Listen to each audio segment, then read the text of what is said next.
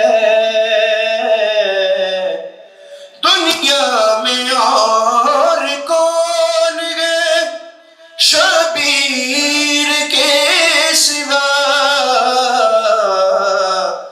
ایسا سوار جس کی سواری رسول ہے، میرا حسین باغ نبوت کا پھول ہے۔ اور سب سے ضروری شعر آپ کی سماعتوں کی نظر کر رہا ہوں کہ آل نبی کا پیار ہے ایمان کی زندگی، کہ آل نبی کا پیار ہے ایمان کی زندگی، ان سے نہیں ہے پیار تو سب کچھ فضول ہے، میرا حسین باغ نبوت کا پھول ہے، کرے جو کوئی ہمسری کسی کی کیا مجال ہے، جہاں میں ہر لحاظ سے حسین بے مثال ہے، یہ ہو چکا ہے فیصلہ نہ کوئی دوسرا خدا، نہ کوئی دوسرا حسین ہے، نہ پوچھئے کہ کیا حسین ہے۔ معزز خواتین و حضرات، کچھ سوالات ہمارے پاس موجود تھے اور علماء کرام کی موجودگی کا فائدہ اٹھاتے ہوئے یہ سوالات ان کے سامنے پیش کر دیتے ہیں اور انشاءاللہ ان سوالات سے جو آپ یقینی طور پہ معلومات حاصل کریں گے۔ میں پہلے تو گرینوش یونیورسٹی کی جانب سے تہہ دل سے ممنون و مشکور ہوں علی جناب مولانا حسین مسعودی صاحب کا، قبلہ مفتی مدنی رضا صاحب کا کہ آپ ہمارے ساتھ یہاں پہ تشریف فرما ہے۔ میں سب سے پہلے چاہوں گا کہ ہم اس سوال پر مفتی مدنی رضا صاحب سے بات کر سکیں۔ قبلہ، کربلا کا واقعہ آج کے نوجوانوں کو کیا پیغام دیتا ہے اور حق و باطل کے درمیان فرق کو نوجوانوں میں کس طرح سے واضح کیا جا سکتا ہے؟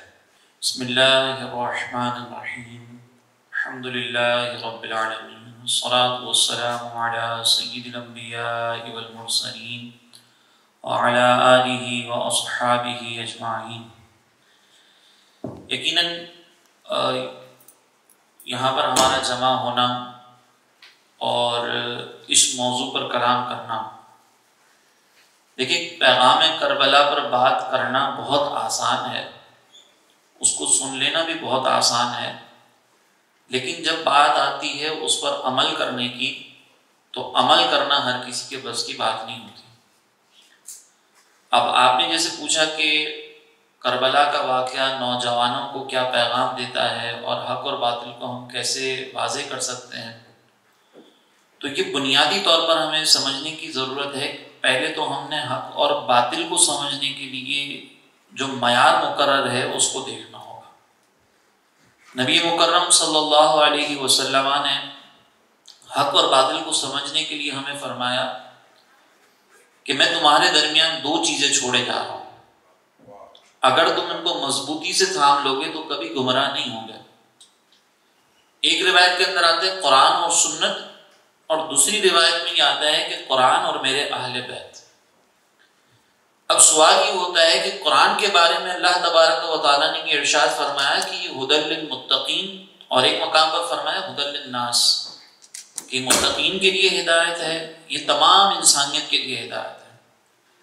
اب ایسی کیا ضرورت پیش آئی کہ ساتھ میں یہ بھی فرمایا گیا کہ میں قرآن کے ساتھ اہل بیت کو چھوڑے جا رہا ہوں؟ اس کی وجہ یہ ہے کہ دیکھیں قرآن سے نتیجے اخذ کرنا ہر ایک کے بس کی بات نہیں ہوتی۔ بعض اوقات قرآن پڑھا جا رہا ہوتا ہے لیکن اس سے نتائج غلط نکالے جا رہے ہوتے ہیں۔ وہ لوگ قرآن ہی پڑھ رہے تھے جنہوں نے مولا علی رضی اللہ تعالیٰ عنہ پر شرک کا فتویٰ لگایا تھا اور قرآن کی روشنی میں لگایا تھا، تو وہاں پر حضرت عبداللہ ابن عباس رضی اللہ تعالیٰ عنہ نے پھر ان کے فہم پر اعتراض کر کے ان کو سمجھایا تھا کہ آپ جو نتیجہ نکال رہے ہیں قرآن سے یہ درست نہیں ہے۔ میں اس کی تفصیل میں زیادہ نہیں جاتا، بتانا مقصد یہ ہے کہ وہاں پر جب مولا علی رضی اللہ تعالیٰ عنہ نے حکم مقرر کیا تھا تو اس حکم کو مقرر کرنے کے نتیجے میں جو فتویٰ لگانے والے لوگ تھے انہوں نے قرآن پڑھا تھا کہ فیصلہ تو صرف اللہ کا ہے، ان الحکم الا للہ، اور مولا علی ہمیں یہ کہہ رہے ہیں کہ ہم اس شخص کا فیصلہ مانیں۔ تو اسی لیے ضرورت اس امر کی ہے کہ اگر کوئی قرآن پڑھ کر تمہارے سامنے کوئی بات کر رہا ہو تو اس قرآن سے نکالنے والے نتیجے کو یہ دیکھو کہ یہ اہل بیت کی تعلیمات کے مطابق نتیجے نکال رہا ہے یا اس سے ہٹ کر نتیجے نکال رہا ہے۔ اگر وہ اہل بیت کی تعلیمات سے ہٹ کر نتیجہ نکال رہا ہے تو وہ نتیجہ اس کے منہ پہ مار دو، اور اگر وہ اہل بیت کی تعلیمات کے مطابق نتیجہ نکال رہا ہے تو اس کو دل سے قبول کرو۔ تو یہ حق اور باطل کا بہت بڑا معیار ہے۔ اسی لیے آج دیکھیں کہ حق کے لیے استعارہ استعمال کیا جاتا ہے حسینیت کا، اور باطل کے لیے استعارہ استعمال کیا جاتا ہے یزیدیت کا۔ تو اب ہمیں آج کی روشنی میں یہ دیکھنا ہے کہ ہمارے جو معمولات ہیں، ہمارے جتنے معاملات ہیں، جتنے ہمارے نظریات ہیں، جتنے ہماری زندگی گزارنے کے انداز ہیں، اس میں ہمیں سب سے پہلے یہ دیکھنا ہے کہ ہم حسینیت پر عمل کر رہے ہیں یا یزیدیت پر عمل کر رہے ہیں۔ اس کا دوسرا مطلب یہ ہے کہ ہم حق پر عمل کر رہے ہیں یا باطل پہ عمل کر رہے ہیں۔ ہماری زندگی کے بہت سارے ایسے معاملات ہیں، علم، عقیدہ، نظریہ، ہماری طرز زندگی، ان سب کے بارے میں ایک نوجوان کو یہ پیغام ملتا ہے کہ ہر چیز کو ایک لسٹ آؤٹ کر کے دیکھو کہ تم زندگی میں یہ کام کر رہے ہو، تم نے یہ معلومات حاصل کی ہے، اب پرکھ کے دیکھ لو کہ اہل بیت کس پر عمل کر رہے تھے، قرآن کیا تعلیم دے رہا ہے اور میں کیا کر رہا ہوں۔ تو یہ ہے پیغام کربلا۔ اب جیسے میں نے ذکر کیا تھا کہ پیغام کربلا کو سمجھنا سننا بہت آسان ہے، لیکن جب ہم لسٹ آؤٹ کرنے کی کوشش کریں گے، لسٹ آؤٹ کریں گے، اور جب اس پر عمل پیرا ہوں گے نا تو وہ بڑا مشکل ہے۔ ہم بعض اوقات جب ہمارے سامنے نبی کریم صلی اللہ علیہ وسلم کا اور اہل بیت اطہار کا کوئی عمل نظر آتا ہے تو ہم اس عمل کے بارے میں پھر یہ غور و فکر شروع کر دیتے ہیں کہ اس عمل پر، اس کام کو اختیار کرنا ہمارے لیے فرض ہے، واجب ہے، سنت ہے، کیا ہے۔ پھر ہم دیکھتے ہیں کہ وہ زیادہ سے زیادہ بہتر عمل ہے تو ہم اس کو چھوڑ دیتے ہیں۔ زیادہ سے زیادہ کیا ہے؟ بہتر ہے بھائی، اس کو چھوڑ دیتے ہیں۔ اور اگر وہ فرض واجب ہو تو کچھ نہ کچھ کر کے پھر ہم اختیار کرنے کی کوشش کرتے ہیں، لیکن وہاں پر بھی تھوڑی سی سستی اختیار کر لیتے ہیں۔ اب کمال یہ ہے کہ آپ کے سامنے اگر ایک عمل آ گیا اور آپ نے یہ دیکھ لیا کہ اس عمل کا تعلق اہل بیت سے ہے، اس عمل کا تعلق قرآن سے ہے، تو حسینیت کا تقاضا یہ ہے، حق کا تقاضا یہ ہے کہ اب آپ اس پر عمل کر کے دیکھیں، چاہے وہ مستحب کے درجے میں ہو، چاہے وہ کسی بھی درجے میں ہو۔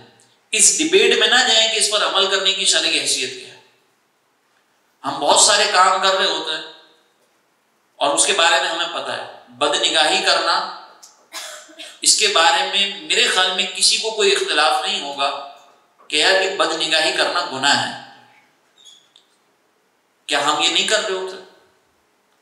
ہمیں پتہ ہے کہ یہ حق ہے، یہ باطل ہے، جہاں پر ہمیں واضح طور پر پتہ ہے وہاں پر ہم عمل نہیں کر رہے، تو پیغام کربلا یہ ہے کہ جہاں واضح طور پہ پتہ ہو کم از کم وہاں پہ تو عمل کر لو۔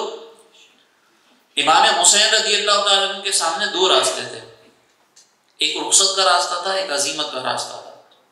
رخصت تو یہ تھا کہ سامنے اتنی بڑی فوج ہے، سامنے بڑے ظالم لوگ ہیں، حکومت ہے، تو رخصت یہ تھی کہ بھائی وہاں پر آپ کنارہ کشی اختیار کر لیں، حاکم کو نہ للکاریں، خاموشی اختیار کر لیں، یہ رخصت تھی، اس میں کوئی گناہ کا پہلو بھی نہیں تھا۔ عزیمت یہ تھی کہ نہیں، ہم نے کام کر کے دکھانا ہے، ہم نے قوم کو پیغام دینا ہے کہ اگر آج ایک ظالم کے خلاف آواز نہیں اٹھائی گئی اور اہل بیت نے آواز نہیں اٹھائی تو پھر سرکار علیہ الصلوۃ والسلام نے فرمایا تھا کہ اہل بیت کو تھام کر رکھنا ہے۔ اب وہاں پر رخصت پہ عمل ہو سکتا تھا، شرعی حیثیت کی اجازت دے رہی تھی کہ راستہ اختیار کر لیا جائے، لیکن حسینیت نے رخصت پر عمل نہیں کیا، عزیمت پر عمل کیا اور اپنی جان کو قربان کر دیا۔ تو آج کے نوجوان سے کوئی یہ نہیں کہہ رہا کہ بھائی آپ کھڑے کو اپنی جان قربان کر دو، آپ جان قربان نہ کرو، نفس کو تو قربان کرو۔ نفس تو ہمارا قربان ہو سکتا ہے نا، اپنے آپ کو بد نگاہی سے روکنے کے لیے جان قربان کرنے کی ضرورت نہیں ہے، اپنے آپ کو بد نگاہی سے روکنے کے لیے نفس کو قربان کرنا ہے۔ آپ کا علم اگر حسینیت کے خلاف جا رہا ہے تو آپ کو اس علم کو قربان کرنے کی ضرورت ہے، جان کو قربان کرنے کی ضرورت نہیں ہے۔ اسی طریقے سے بہت معذرت کے ساتھ ہم یہ کہتے ہیں کہ یار دین کا معاملہ ہے نا، وہ سب کا اپنا پرسنل میٹر ہے، یہ بڑے پرسنل معاملات ہوتے ہیں، آپ کسی کو نہ سمجھیں۔ نہیں، یہ پرسنل نہیں ہے۔ حسینیت نے یہ بتایا ہے کہ امام حسین کا پرسنل مسئلہ نہیں تھا، یزید حاکم وقت تھا، امام حسین کا پرسنل میٹر اگر ہوتا تو امام حسین رضی اللہ تعالیٰ عنہ سائیڈ میں چلے جاتے کہ بھائی میرا تعلق ہی نہیں ہے اس سے۔ نہیں، امر بالمعروف اور نہی عن المنکر کا فریضہ جو ہے وہ پرسنل میٹرز کے اندر نہیں تھا۔ امام حسین نے کہا تھا کہ نہیں، معاشرہ خراب کرے گا یہ، اسی لیے یزید کو للکارا تھا۔ سرکار علیہ الصلوۃ والسلام نے آپ کو اور مجھے یہ حکم دیا ہے کہ من رأى منکم منکرا فلیغیر بیدہ، کہ تم میں سے اگر کوئی کسی برائی کو ہوتا دیکھے تو اسے اپنے ہاتھ سے بدل دے، یہ حکام کریں گے۔ لیکن تبلیغ کرنے والا، سمجھانے والا، اس کے لیے فرمایا کہ فَإِن لَّمْ يَسْتَطِعْ فَبِلِسَانِهِ، اگر تم ہاتھ سے بدلنے کی طاقت نہیں رکھتے، جیسے آپ اور میں ہم کسی کو مار تو نہیں سکتے نا، تو سرکار علیہ السلام نے فرمایا فَبِلِسَانِهِ، اس کو زبان سے سمجھو، اور اگر اس کی بھی طاقت نہیں رکھتے تو دل میں برا جانو۔ ہم اس تیسرے سٹیج سے بھی نیچے جا رہے ہیں جس کے بارے میں سرکار علیہ السلام نے فرمایا وَهُوَ أَضْعَفُ الْإِيمَانِ، کہ ایمان کا کمزور ترین درجہ ہے۔ تو آج کے نوجوان کے لیے حق اور باطل میں فرق کرنا ہے، تو حق اور باطل میں فرق کرنے کے لیے بنیادی طور پر ہمارے پاس قرآن کی تعلیمات ہیں، سنت ہے، اور قرآن و سنت سے جو نتیجہ نکالا ہے اس کو اہل بیت کی تعلیمات کی روشنی میں سمجھنا ہے۔ تو یہ ہمارے لیے حق اور باطل کا معیار ہے۔ قبلہ اپنی گفتگو فرما رہے تھے اور انتہائی بہترین گفتگو فرمائی، اور جو سوالات تھے بڑے ہی آسان انداز میں آپ تک پہنچائے، چونکہ جو سامعین ہم نے بڑی تعداد نوجوانوں کی ہے اور ان تک یہ پیغام پہنچانا، تو امید ہے کہ ان تک یہ پیغام بآسانی پہنچ چکا ہوگا۔ میں مولانا حسین مسعودی صاحب کی جانب پڑھتا ہوں۔ قبلہ یہی سوال میں آپ کی جانب بھی لے کے آؤں گا، لیکن اس کا بہترین جواب آقا نے بھی دیا ہے، اور میں چاہتا ہوں کہ کوئی ایسی بات جو رہ گئی ہو اور اس میں اضافہ بھی کرنا چاہیں۔ اس کے علاوہ یہ کہ اگر ہم موجودہ دور کو دیکھتے ہیں، اس میں ہمیں جو وہ فلسطین نظر آتا ہے، اس میں غزہ کے مظلوم لوگ نظر آتے ہیں، ہم اپنی آنکھوں سے وہ ظلم تو ہوتا دیکھتے ہیں، لیکن کہیں نہ کہیں ہمیں لگتا ہے کہ شاید موضوع پہ خاموشی رکھ لی جائے، یا ہم زیادہ سے زیادہ کچھ کر دیتے ہیں سوشل میڈیا پر ایک پوسٹ لگا کے ان سے اظہار احتیاطی کر لیتے ہیں۔ کیا یہ کافی ہے؟ اعوذ باللہ من الشیطان اللعین الرجیم، بسم اللہ الرحمن الرحیم، وبہ نستعین وہو خیر ناصر ومعین، الحمدللہ رب العالمین، والصلاة والسلام علی رسولہ الکریم وآلہ الطاہرین وصحبہ المنتخبین۔ بات اور سوال سے پہلے چونکہ پیغام کربلا میں جو سب سے واضح ترین ایک جملہ مجھے نظر آیا، بہت قریب میرے لیے رہا، وہ امام عالی مقام حضرت حسین علیہ السلام کا وہ جملہ ہے جو کربلا کے دن آپ نے بارہا ارشاد فرمایا، اور وہ جملہ ہے اِنَّا لِلَّهِ وَإِنَّا إِلَيْهِ راجعون، رضاً بقضائه وتسلیماً لأمر مولا۔ ایک حصہ اس میں قرآن کا ہے، اِنَّا لِلَّهِ وَإِنَّا إِلَيْهِ راجعون، اور دوسرا حصہ امام عالی مقام کا وہ جملہ ہے کہ رضاً بقضائه وتسلیماً لأمر مولا۔ اچھا، اس کی تشریح ہے، اس کی وضاحت تو بعد میں کریں گے۔ پہلے تو یہ کہ سوالات تو بہت سارے ہیں، اور ابھی ایک سوال آیا ہے، تو یقیناً آپ نے نیاز کا اہتمام تو کیا ہے، لیکن ایک وقت کی کیا ہے یا 2 وقت کے لیے کیا ہے، کیونکہ جتنے سوالات ہیں، اگر اتنا ٹائم مجھے نہیں معلوم ہے کہ مجھے کتنا ٹائم لینا ہے، تو اس کے لحاظ سے جواب دیں گے۔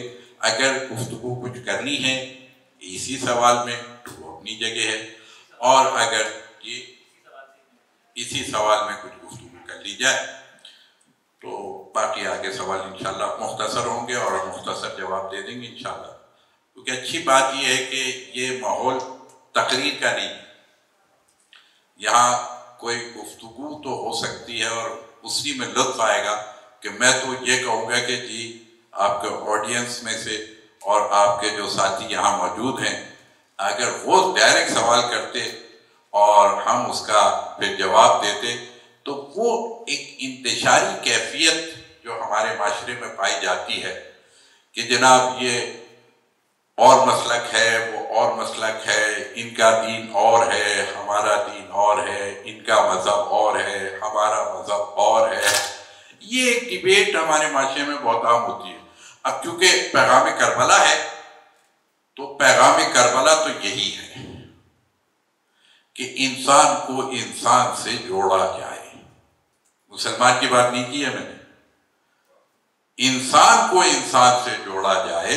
اگر آپ نے شروع میں بھی جو چند اشعار پڑھے تو وہ بہرحال نان مسلمز کے تھے، تو صحیح بات تو یہ ہے کہ حسین ابن علی کے لیے بس میں کہوں گا کہ یہ چرخ نوح بشر کے تارے ہیں، یہ صرف مسلمانوں کے پیارے نہیں ہیں۔ جب لفظ مسلمان آ جاتا ہے تو پھر مسلک کی بحث ختم ہو جاتی ہے، اور حسین ابن علی کا یہ پیغام جس کو میں نے تھوڑا سا شروع میں بیان کرنے کی کوشش کی کہ اِنَّا لِلَّهِ اِنَّا لِلَّهِ، آپ اسپرٹ کی بات کر رہے ہیں، اِنَّا لِلَّهِ کے کیا مطلب ہے؟ اب ہمارے یہاں تو ڈر جائیں گے کہ شاید یہاں کوئی بھی جنازہ تو نہیں آنے والا ہے، مولانا نے پڑھ دیا کہ انا للہ و انا الیہ راجعون. تو بہرحال ہم چلتے پھرتے جنازے تو ہے ہی. تو اب کس جنازے کا انتظار کر رہے ہیں کہ انسانیت کا جنازہ تو ہم نکال چکے ہیں. آج انسان کے اندر انسانیت کہاں ہے؟ اس کا جنازہ ہم نکال چکے ہیں. تو جس کا جنازہ ہم اٹھا چکے ہیں پھر ڈرنا کیا جنازے سے؟ اب تو وہ آئے گا نہیں ہمارے پاس. یہی انسانیت، یہی اسپرٹ ہے. حسین ابن علی کیا سکھانے آئے؟ یہ 1,00,000 کم و بیش 24,000 انبیاء علیہ السلام کیوں آئے؟ یہ اللہ نے ہمارے تک پیغام بھیجا کیوں بھیجا؟ انسان کو انسان بنانے کے لیے، انسان کو انسان بنانے کے لیے. اگر ہم انسان نہیں بنا رہے، کردار سازی جس کو کہتے ہیں، ابھی جس کو مفتی صاحب نے بھی کئی جہتوں سے سمجھانے کی کوشش کی کہ انسان کو انسان بنانا. حسین ابن علی یہی کرنے آئے تھے کہ انسان کو انسان بنا دیا جائے، اور جو انسان بن جائے اسی میں ضمیر ہوتا ہے، اور جس میں ضمیر ہوتا ہے وہ حق کی آواز پر لبیک کہتا ہے. اگر ضمیر مردہ ہو جائے تو نہ حق سمجھ میں آئے گا، نہ باطل سمجھ میں آئے گا، نہ سچ سمجھ میں آئے گا، نہ جھوٹ سمجھ میں آئے گا. اگر میری آنکھ ہی نہیں ہے تو مجھے نہ ڈارک سمجھ میں آئے گا، نہ برائٹ سمجھ میں آئے گا، نہ مجھے اندھیرا سمجھ میں آئے گا، نہ مجھے روشنی سمجھ میں آئے گی. یہ کیا ہے؟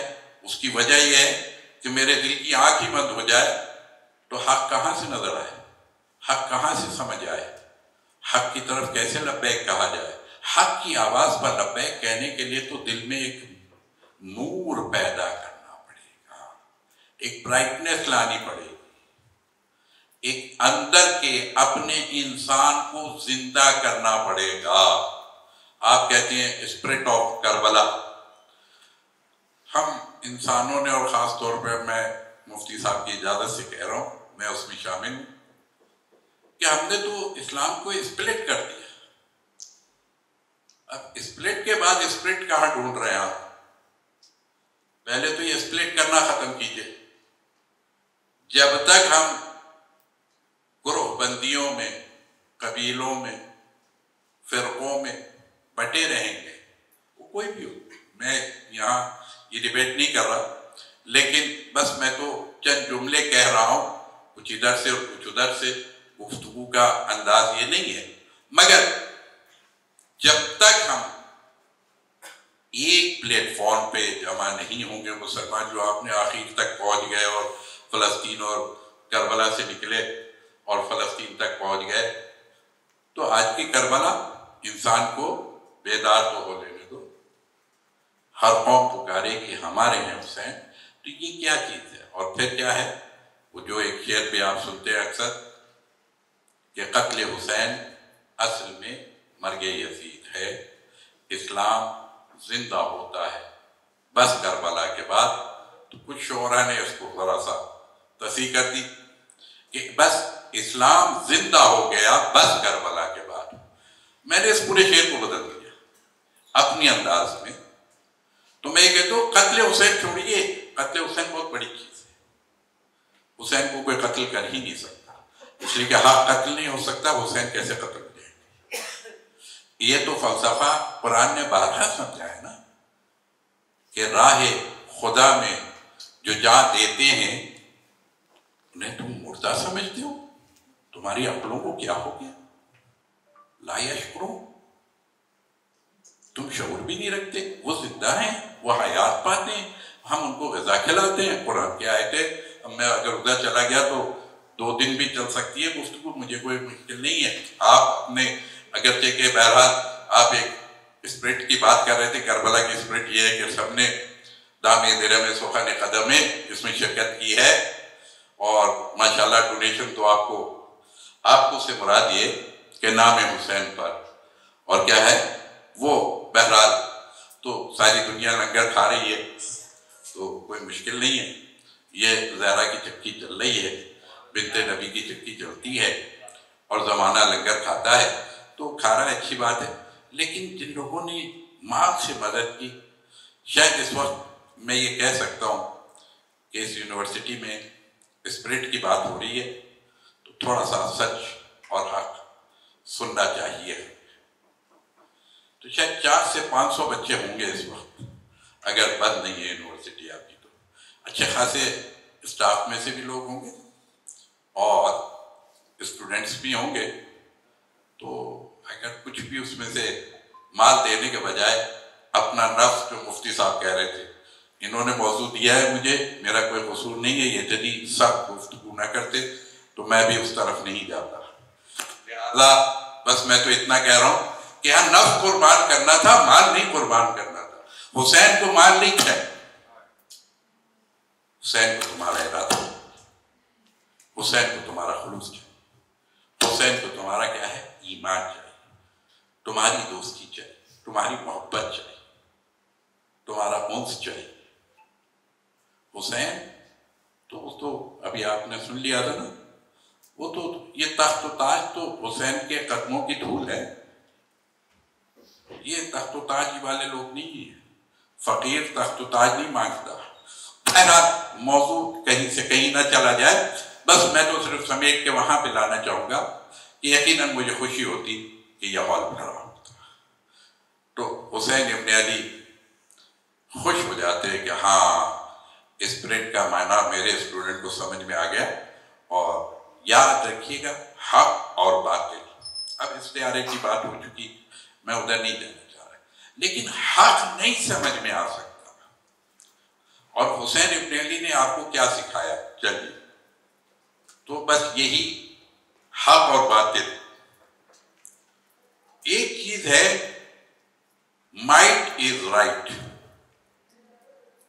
ٹھیک ہے نا، مائٹ از رائٹ. جہاں طاقت ہے وہی صحیح ہے، جہاں اکثریت ہے وہی سب ہے. اکثریت یہ کہہ رہی ہے تو کیا یہ حق ہے؟ اکثریت کا ہونا اس بات کی دلیل ہے کہ حق ہے. تو پھر معاف کیجیے گا، کربلا میں 72 تھے اور مقابل میں ہزاروں تھے، تو مائٹ تو وہاں تھا، رائٹ یہاں تھا. رائٹ جیت گیا، مائٹ ہار گیا. آج یہی ہے نا، گھر گھر حسین. یہ کیوں ہے؟ ہر دل کی آواز. انسان کو بیدار تو ہو لینے دیں. ہم اور آپ آج کیا کر رہے ہیں؟ ہم تو صرف یہ چاہ رہے ہیں، حق وقت سمجھانا تو خود بخود سمجھ میں آتا، حق سمجھایا نہیں جا سکتا. حق قلب میں اترتا ہے، لیکن لا یمسہ الا المطہرون. قرآن کو نہیں کوئی چھو سکتا طہارت کے بغیر.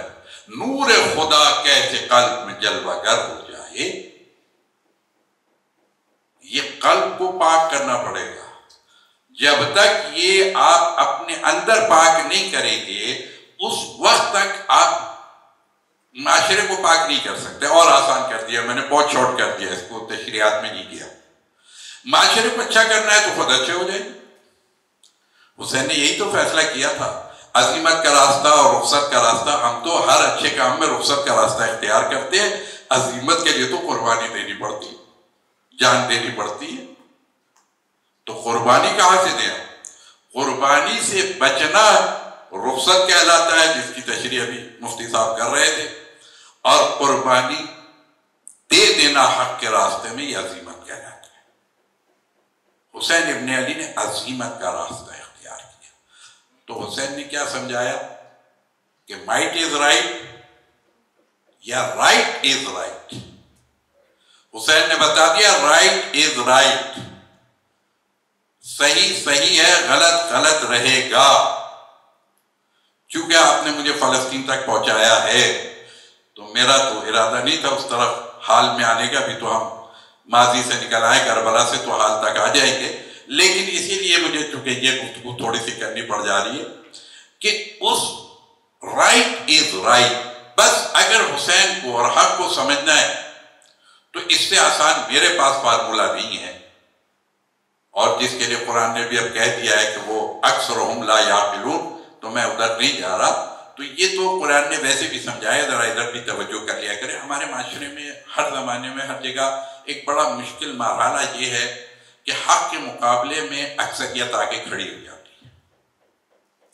انبیاء کے زمانے میں یہی ہوا. ٹھیک ہے, اب میں ادھر نہیں جا رہا. حسین ابن علی کے زمانے میں بھی اکثریت تھی مد مقابل, اقلیت تھی کربلا والوں کی.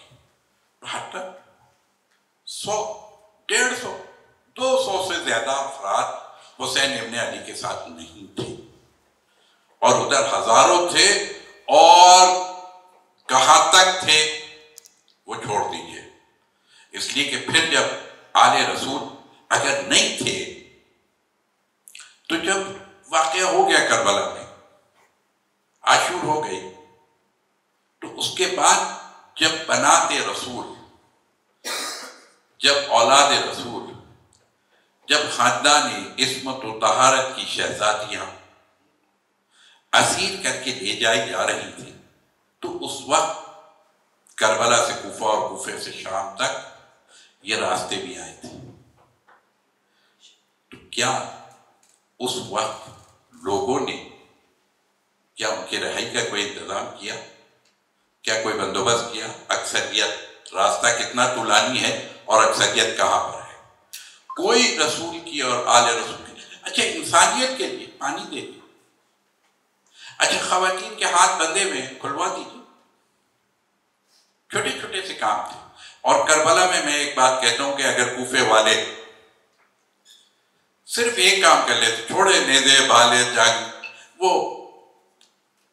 امیر شام کی اور امام حسین کی فرض کر لیجیے کہ جنگ تھی, تو یہ بتائیے کہ کیا اتنا کام بھی نہیں کر سکتے تھے جس کی طرف مفتی صاحب نے اشارہ کر دیا؟ میں تو اس کی صرف وضاحت ہی کر رہا ہوں, بھی اپنی بات تو میں شاید کر بھی نہ پاؤں. کیا جنگ میں شریک نہیں ہو سکتے؟ ٹھیک ہے, کوفے کے حالات ایسے تو وغیرہ وغیرہ. جو امام حسین کے ساتھ دینے والے تھے وہ سب اسیر تھے, اریسٹ تھے, گرفتار تھے, بند تھے, مشکلات تھی. جو لوگ سادہ عام انسانیت جو اکثریت ہوتی ہے, وہ لوگ ڈر اور خوف کی وجہ سے, جیسے آج بھی ہم اور آپ بھی حق کو چھوڑ دیتے ہیں ڈر اور خوف کی وجہ سے, تو وہ لوگ گھروں میں تھے.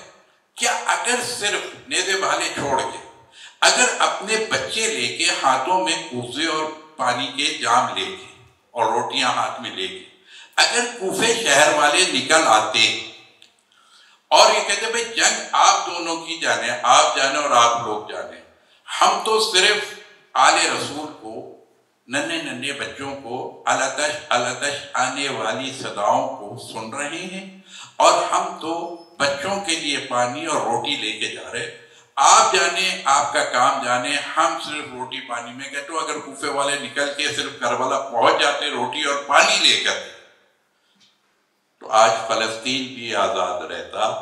اگر ہم مسلمان صرف زبان سے فلسطین کی بات کر رہے ہیں, یہاں جتنے لوگ بیٹھے ہیں مجھ سمیت, کیا ہم نے کوئی ایک درہم, دینار, کوئی ایک روپیہ, کوئی کنٹریبیوشن سوائے آواز کے یا واٹس ایپ, فیس بک, خوب اس پہ, بہرحال اس کا ایک اثر ہے, اس کی ایک ضرورت ہے.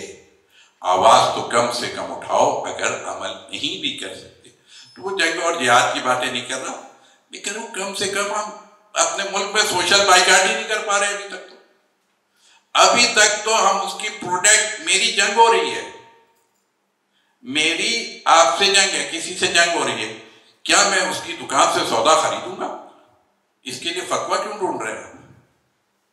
اس کے لیے انتظار کس بات کا ہے؟ بھئی میرا آپ کا جھگڑا ہے, جب آپ کا اگر کلاس میں بھی جھگڑا ہو جاتا تو 1-2 دن تک تو کم از کم پین اور پینسل بھی اس سے نہیں مانگتے ہیں آپ, اتنا تو آپ بھی کرتے ہیں. یہ اصول تو سب بچے کو پتا ہے کہ جس سے لڑائی ہو رہی ہو اس سے کوئی چیز لینا دینا نہیں ہوتا ہے. تو یہاں پر بھی ہم لوگ, کیا اسرائیل کی پروڈکٹ کو ہم نے بند کر دیا؟ یہ بھی نہیں کر سکتے. اتنا سا بھی نفس, میں مفتی صاحب سے باہر نہیں جاؤں گا, میرا ایک اصول ہے کہ جو اسی بات کو آگے بڑھاؤ. تو حسین نے یہی تو کیا تھا, مثلی لا یبایع مثلہ, مجھ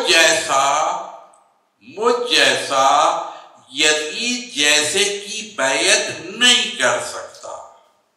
قیامت تک کے لیے قانون ہے.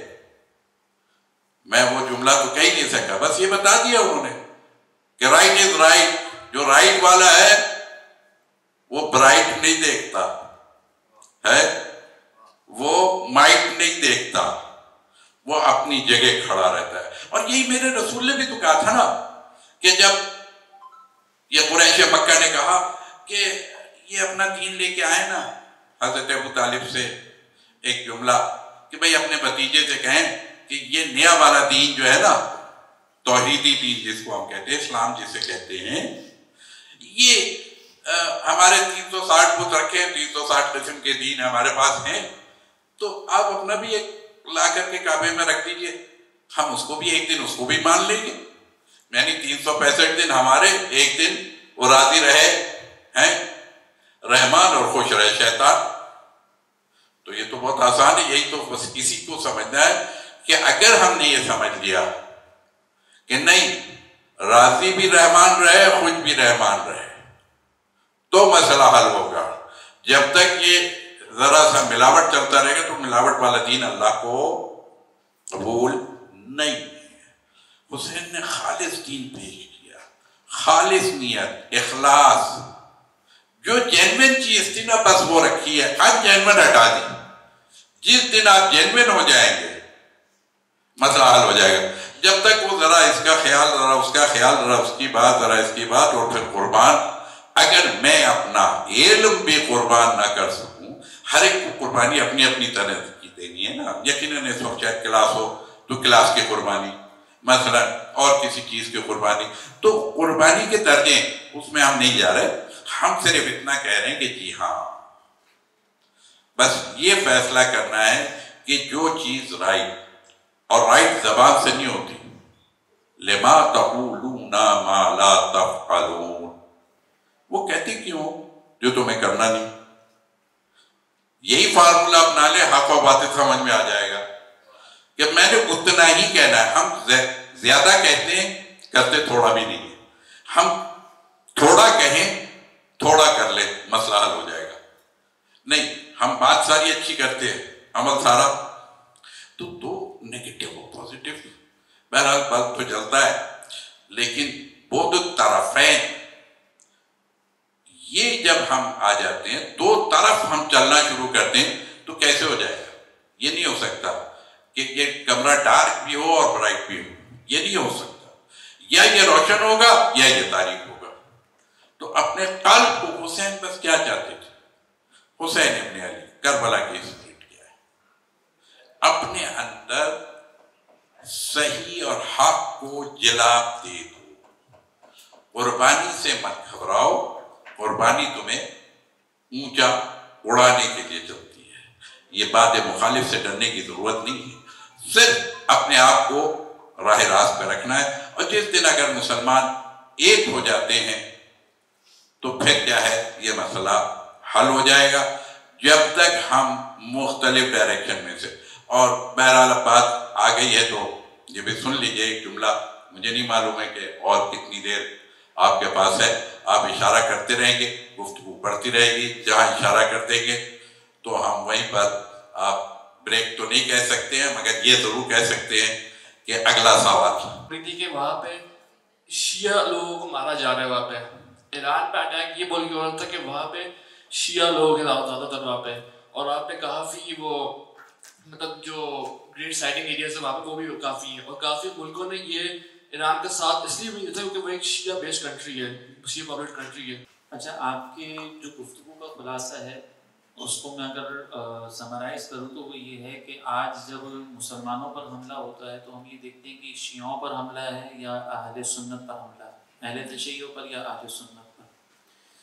تو پہلی بات یہ ذہن میں رکھیے گا کہ ہمارے ڈفرینس آف اوپینین تو ہیں، لیکن یہ ڈفرینس آف اوپینین ہمارے اپنے گھر کے ہیں. جب باہر والا کوئی حملہ کرتا ہے نا، مثال کے طور پر آپ 4 بھائی ہوں، 4 بھائیوں کے درمیان اختلافات ہو سکتے ہیں، خاندان میں بھی اختلافات ہو سکتے ہیں، ٹھیک ہے، اور یہ ڈفرینس آف اوپینین ہے اپنی جگہ پر. بہت ساری چیزوں میں ایکسٹریم پر بھی جا سکتا ہے، بہت ساری چیزوں میں نارمل بھی ہو سکتا ہے. بٹ جب آپ کے سامنے ایک ایسی طاقت ہو کہ جو آپ کو اس ڈفرینس آف اوپینین کی بنیاد پر نہ دیکھ رہی ہو، بلکہ وہ یہ دیکھ رہی ہو کہ کہلاتے یہ بھی مسلمان ہیں، کہلاتے یہ بھی مسلمان ہیں، یہ بھی مسلمز ہیں، یہ بھی مسلمز ہیں. وہ یہ نہیں دیکھ رہے کہ یہ اہل تشیع ہیں یا یہ اہل سنت ہیں. تو وہاں پر جب آپ کا دشمن یہ نہ دیکھ رہا ہو تو آپ کو بھی پھر وہاں پر دشمن کے مقابلے میں یہ ساری چیزیں نہیں دیکھنی ہیں. ہاں بہت ساری چیزوں پہ میں نے جیسے کہا کہ ہم اندر دیکھیں گے، لیکن جب آپ باہر کسی سے مقابلہ کر رہے ہیں تو وہاں پر پھر یہ نہیں دیکھا جاتا کہ ان کا عقیدہ اور ان کا نظریہ کیا ہے، میرا عقیدہ میرا نظریہ کیا ہے. ابھی آپ اور میں، ہم لوگ سب، حضرت بھی اور میں بھی، ہم سب اس بات پر متفق ہیں کہ پیغام کربلا ایک اسپرٹ چاہتا ہے جو ایک مسلمانوں کی اسلام کے لیے اسپرٹ ہونی چاہیے. ٹھیک ہے نا؟ ابھی ہم اس پہ بات کر رہے ہیں. انہوں نے یہ نہیں کہا کہ ہم پیغام کربلا یہ چاہتا ہے کہ اہل تشیع و شیعت کی حفاظت کریں، سنی سنیت کی حفاظت کریں. نہیں، پیغام کربلا کیا ہے کہ جو مسلمان ہے وہ اسلام کے لیے کھڑا ہو، اور ہمارے مقابلے میں ایک ہی باطل ہے، وہ ہے کفر. باقی جو ہماری آپس کی ڈیبیٹس ہیں وہ ہم آپس میں اہل علم کرتے رہیں گے، اور جو اس ڈیبیٹ میں انٹرسٹڈ ہے وہ اس ڈیبیٹ کا حصہ بن کر اپنے طور پر جس چیز کو اپنا رہا ہے اپنی تحقیق کی بنیاد پر، وہ اس کا اپنا نظریہ. لیکن جب ہم مخالف کے سامنے جائیں گے نا تو پھر ہم ایک ہو کر جائیں گے. تو یہ ہمیں ضرور ذہن میں رکھنا ہوگا. ہمارے پاس صرف ابھی 5 منٹ موجود ہے ہمارے پاس. کوئی ایک سوال لے لیتے ہیں، مختصر سے سوال کوئی کرنا چاہیں کوئی سر آپ. جی السلام علیکم، میرا نام شاہزیب حسن ہے. آپ سے میرا سوال یہ ہے کہ ہر دور میں جیسے ہم دیکھتے ہیں حق اور باطل کے بیچ میں کہ ڈفرینس کیسے آتا ہے. اگر آج کے دور میں ہم دیکھیں، اگر آپ کی ہر انسان کی زندگی الگ ہوتی ہے. اگر آپ کی زندگی میں کوئی باطل بن کے آئے اور آپ سمجھیں کہ آپ حق پہ ہیں تو اس چیز کو کیسے ہینڈل کرنا چاہیے ڈیلی لائف کے اندر، چاہے وہ آپ یونیورسٹی میں ہوں یا آپ کہیں کام کر رہے ہوں یا آپ کی پرسنل زندگی ہو، آپ کے گھر کے اندر بھی ہو. کئی سارے مسائل ہوتے ہیں، تو اس کو کیسے ہینڈل کیا جائے، اس پہ ذرا روشنی فرمائیے. شکریہ. کون حق پہ ہے اور کون باطل پہ ہے، یہ کوئی مشکل سوال نہیں ہے، مگر یہ کہ مشکل ہے. دونوں باتیں میں نے خود ہی کہی. مشکل کس کے لیے ہے؟ مشکل اس کے لیے ہے کہ جو خود کوئی پاتھ نہ رکھتا ہو، کوئی راستہ نہ رکھتا ہو، کوئی آئیڈیالوجی نہ رکھتا ہو، کوئی اس کے پاس اسکول آف تھاٹ نہ ہو، کوئی اس کے پاس لاجک نہ ہو، کوئی اس کے پاس دلیل نہ ہو، تو وہ کنفیوز ہوگا. لیکن جس کے پاس کوئی دلیل موجود ہے، یہ اسٹوڈنٹس کے لیے بھی ہے. آپ وہ لیبارٹریز میں جاتے ہیں، آپ اپنے کلاس روم میں بیٹھتے ہیں، جس کے پاس اپنی دلیل ہوتی ہے وہ اس پہ اسٹینڈ کرتا ہے، بڑوں ان کے وہ اپنی کلاس میں اکیلا ہی ہوتا ہے. وہ اپنے استاد سے بھی آرگومنٹس کر دیتا ہے جب اس کے پاس کوئی دلیل ہوتی ہے. یہ ابھی تھوڑی سی دیر کے لیے ہم چھوڑ دیتے ہیں کہ غلط یا صحیح. آج جو کچھ معاشرے میں ہو رہا ہے یہ بہت زیادہ برا نہیں ہے، کہ لیکن انداز پہ ضرور بات ہوگی کہ کیا آپ اپنے استاد سے جب آرگومنٹس کریں تو آپ کا انداز کیا ہونا چاہیے. آیا سوالیہ ہے یا اٹیک کی پوزیشن، ایگریسو ہے یا آپ کوئی چیز اپنے لیے انڈرسٹینڈ کرنا چاہ رہے ہیں. اگر آپ کوئی چیز سمجھنے کے لیے کر رہے ہیں تو جتنا مشکل سوال کر سکتے ہیں استاد سے کیجئے، اس سے آرگومنٹس کیجئے، اس سے بحث کیجئے، اس سے گفتگو کیجئے. لیکن اگر یہ کہ جی میں آپ سے بس یہاں آ کر کے جو میں ہے نا، یہ میں ہی نفس ہے. میں سے اگر مسلمان نکل آئے اور ہم میں داخل ہو جائے، یہ میں تو میں ایک جملہ کہہ دیتا ہوں کہ میں بکری کرتی ہے، اور بکری کے اوپر کوئی وزن نہیں رکھا جا سکتا. بکری کی کمر پر اگر آپ مکھی بھی بٹھا دیں نا، یعنی ہلکا سا اشارہ بھی دیں گے نا، وہ بیٹھ جاتی ہے. یہ میں کرنے والوں کے ساتھ ہی ہے، جو میں کرتے نا، جب ان کو وزن دیا جاتا ہے نا تو وہ بکری سے بھی کمزور نکلتے ہیں. لیکن جب ہم والے ہوتے ہیں تو وہ ایک قوت ہوتی ہے. اور یہی چیز جو ہمارے برادر نے سوال کر رہے تھے کہ میں جو سمجھا تو اسلام نے یا انبیاء نے یا خدا نے یا آل رسول نے یا اصحاب رسول نے یا جتنے بھی اسلام کے فالوورز تھے، یا میں کہتا ہوں اسلام بھی چھوڑ دیجیے، ابھی اسلام سے بھی ہٹ کر کے کیا ہے، جو لوگ حق کو سمجھتے ہیں. بالکل بالکل، میں چاہوں گا کہ قبلہ کی بھی فرمائش اور بہت زیادہ مناسب ہو جائے گا کہ اگر ہمارے تمام تر شناخواں ادھر آ جائیں اور بارگاہ رسالت مآب میں جو وہ سلام کا ہدیہ پیش کر دیں. صفا کو ہمارا سلام ہو جانان مصطفیٰ کو ہمارا سلام ہو. عباس نامدار ہے زخموں سے چور چور. عباس نامدار ہے زخموں سے چور چور. اس پہ کرے رضا کو ہمارا سلام ہو. اس پہ کرے رضا کو ہمارا سلام ہو. اصغر کی ننھی جان پہ میں دل سے ہوں نثار. اصغر کی ننھی جان پہ میں دل سے ہوں نثار. مہمان کربلا کو ہمارا سلام ہو. مہمان کربلا کو ہمارا سلام ہو. سلطان کربلا کو ہمارا سلام ہو. اللهم ارزقنا علما نافعا ورزقا واسعا وشفاء من كل داء. اللهم ارزقنا شهادة في سبيلك واجعل موتنا في بلد رسولك صلى الله عليه وسلم. یا ارحم الراحمین یا ارحم الراحمین یا ارحم الراحمین.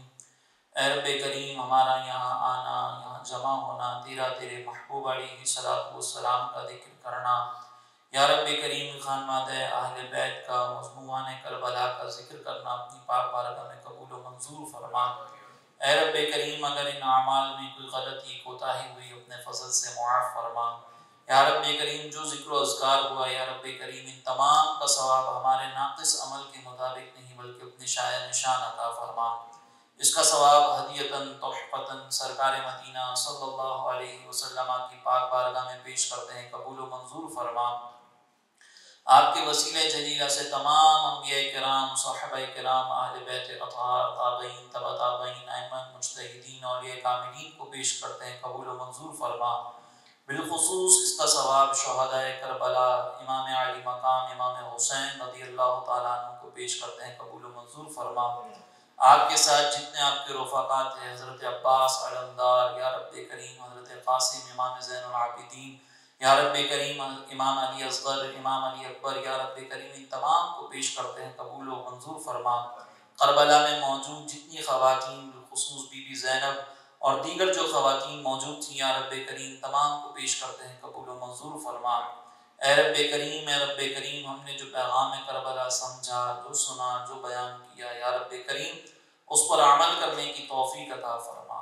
یا رب کریم، یا رب کریم، اہل بیت اطہار سے ہمیں محبت کامل عطا فرما. یا رب کریم ان سے ہماری محبت میں لمحے بھر کے لیے بھی کوئی کمی نہ کرنا. اے رب کریم، اہل بیت اطہار کے گستاخوں سے ہمیں دور فرما. ہماری نسلوں کی ان لوگوں سے حفاظت فرما. اے رب کریم ہمیشہ ہمیں ادب کرنے والوں میں شامل رکھ، عقیدت رکھنے والوں میں شامل رکھ. اے رب کریم، اے رب کریم، اے رب کریم، ہمارے تمام عقائد و نظریات کی یا رب کریم حفاظت فرما، یا رب کریم اسلام کے پرچم کو سربلند فرما، مسلمانان عالم کی خیر فرما۔ اے رب کریم ہمیں بھی علم دین سیکھ کر اس کے تقاضے کے مطابق تقوی پرہیزگاری والی پرسکون زندگی عطا فرما۔ یا رب کریم ہماری تمام بیماریاں، پریشانیاں، گھریلو ناچاکیاں، تنگ دستیاں، کاروباری رکاوٹیں، یا رب کریم دیگر رزق کی رکاوٹیں دور فرما۔ یا رب کریم ہمیں بار بار حج بیت اللہ کی سعادتیں عطا فرما، بار بار مدینہ طیبہ کی باادب حاضریاں نصیب فرما۔ اے رب کریم، اے رب کریم، اے رب کریم عالم اسلام کی خیر فرما۔ مسلمان جہاں جہاں مظلومیت کا شکار ہیں یا رب کریم تمام کی غیب سے مدد فرما۔ غزہ، فلسطین، ایران، یا رب کریم جہاں جہاں مسلمان پریشان ہیں یا رب کریم تمام کی غیب سے مدد فرما۔ اے رب کریم اسلام کا بول بالا فرما، یا رب کریم دشمنان اسلام کو نیست و نابود فرما۔ اے رب کریم ہم نے جو کچھ مانگا ہمیں عطا فرما، جو نہ مانگ سکے ہمارے حق میں بہتر ہو بن مانگے عطا فرما۔ ان اللہ وملائکتہ یصلون علی النبی یا ایھا الذین آمنوا صلوا علیہ وسلموا تسلیما۔ صلی اللہ علی النبی الأمی وآلہ صلی اللہ علیہ وسلم۔ صلاة و سلام علیک یا سیدی یا رسول اللہ۔ سبحان ربک رب العزة عما یصفون وسلام علی المرسلین والحمد للہ رب العالمین برحمتک یا